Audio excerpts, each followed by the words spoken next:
Analisis LIPI dalam bukunya Papua Roadmap menekankan bahwa konflik Papua lebih disebabkan oleh perbedaan tajam dalam konstruksi nasionalisme Indonesia dan nasionalisme Papua.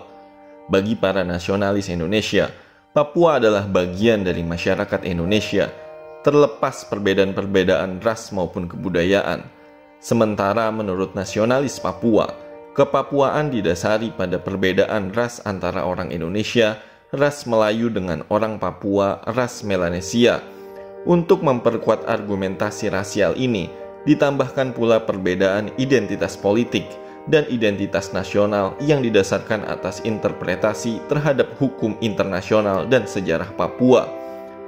Menurut nasionalis Papua, prosedur penentuan status politik Papua dalam PEPERA tahun 1969 telah dicurangi oleh Indonesia melalui pemilihan yang tidak fair terhadap 1025 perwakilan rakyat Papua.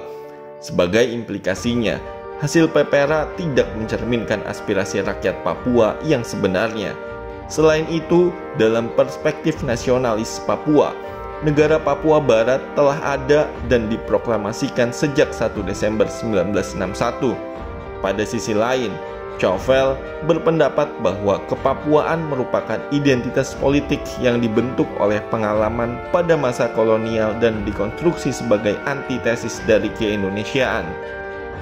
Menurut Chauvelle, nasionalisme Papua dibentuk oleh 4 faktor utama. Pertama, sebagian Papua berbagi kekecewaan sejarah di mana tanah airnya diintegrasikan dengan Indonesia.